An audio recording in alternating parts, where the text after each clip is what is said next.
మీ గాంధీ భవన్ కాస్త హడావిడి కనిపిస్తూ ఉన్నది. సో పార్లమెంట్ ఎలక్షన్స్ రాబోతున్నాయి కాబట్టి అప్లికేషన్లు ఇస్తా ఉన్నారు ఆశావాదులు.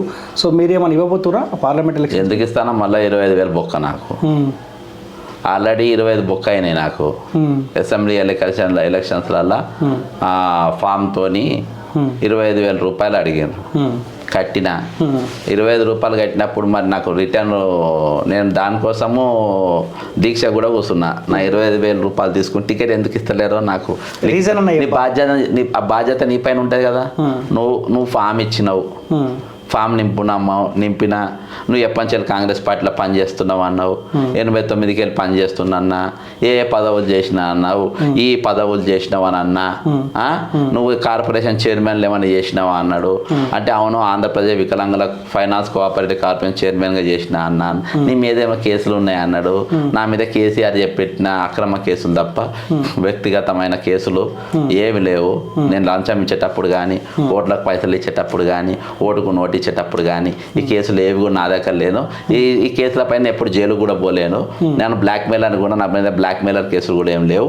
అన్ని చాలా మంచి పేరు ఉన్నది అని చెప్పి ఫామ్ అంతా నింపిన. లేదు నువ్వు దీనితో 25,000 రూపాయలు కూడా నువ్వు కట్టాలి అని అన్నారు. 25 రూపాయల డీడీ కట్టించిన, ఫామ్ ఇచ్చిన, నీకు టికెట్ ఇవ్వబడది అని అన్నారు.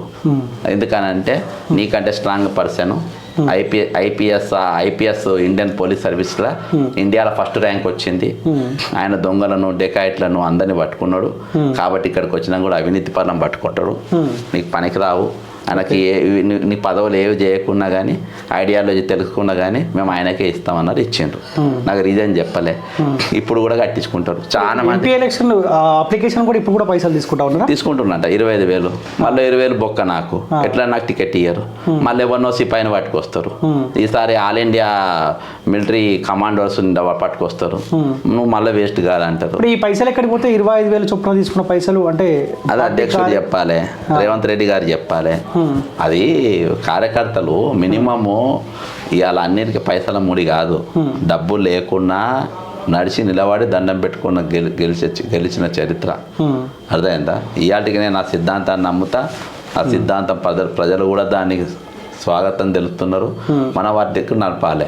మేడ సంపాదించి రేపు ఎలక్షన్లో ఖర్చు పెట్టద్దా? ఎలక్షన్లకు నువ్వు 1000 కోట్లు సంపాదించి వాళ్ళకి ఏమన్నా 100 కోట్లు పెట్టమని అట్లా ఏమన్నా ప్రజలు అడిగిందా? నువ్వు దోసుకో మాకు ఏమని అన్నరా? ఒక పూట బువ్వ, ఒకరోజు పైసలు, ఒకరోజు మందు కోసం వాళ్ళ బతుకులు అమ్ముకోనికి ఎవరు తయారు లేరు అక్కడ.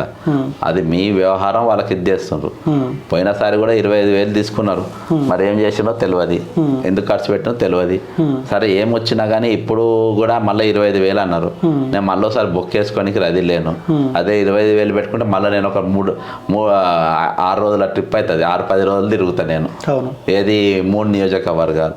నాకెందుకు బొక్క టైం వేస్ట్. మళ్ళీ అక్కడ పోయి ఫామ్ తీసుకుపోవాలి, జిరాక్ తీయాలి, వీళ్ళేదో పీకి నాకు ఇచ్చినట్టు ఏం లేదు. దాని మీద డిస్కషన్ కూడా జరిగాయి. ఆల్రెడీ టికెట్ కూడా ఫైనల్ అయిపోయే ఉంటాయి. జనాన్ని పిచ్చోళ్ళని చేయనికి. ఎవరికి ఇస్తా ఉన్నారు ఎంపీ ఎలక్షన్ టికెట్లు? అంటే పార్టీ కోసం కష్టపడ్డ వాళ్ళకి ఇస్తున్నారు. పార్టీ కదా. అవును, పార్టీ కోసం కష్టపడ్డ వాళ్ళకి ఇస్తారు. రిటైర్మెంట్ ఎంప్లాయీకి, ఒక పెద్ద బిజినెస్ మ్యాగ్నెట్ కు, అమెరికాలోకి వెళ్ళి వచ్చిన NRIకి, వాళ్ళు రియల్ గా పార్టీకి బాగా కష్టపడ్డారు మనకు తెలియకుండా.